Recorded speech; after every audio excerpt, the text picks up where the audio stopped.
স্বজনদের কান্নায় ভারী হয়ে ওঠে নারায়ণগঞ্জের ধলেশ্বরী নদীর ফেরিঘাট।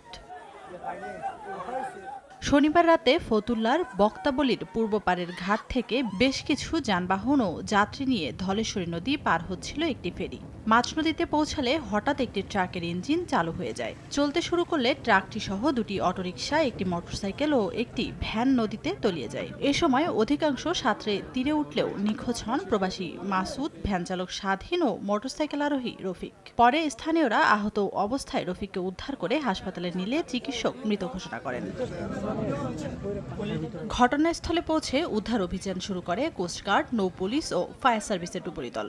ফেরির নিচ থেকে একে একে উদ্ধার করা হয় নিখোঁজ স্বাধীন ও প্রবাসী মাসুদের লাশ। দুইজন নিখোঁজের দাবি ছিল আমাদের কাছে। দুইজনকেই নদী থেকে উদ্ধার করা হয়েছে। একজনের নাম হচ্ছে স্বাধীন আর একজনের নাম হচ্ছে মাসুদ। মাসুদকে ফেরির প্রপেলারের সাথেই পাওয়া গেছে, আর স্বাধীনকে ওই যে কোস্টগার্ডের গ্রাফি আছে ওতে ওনারা উদ্ধার করেছে। ২০টি যানবাহন নিয়ে ফেরিটি ধলেশ্বরী নদীর পশ্চিম পারে যাওয়ার পথে এই দুর্ঘটনা ঘটে। সময় সংবাদ, নারায়ণগঞ্জ।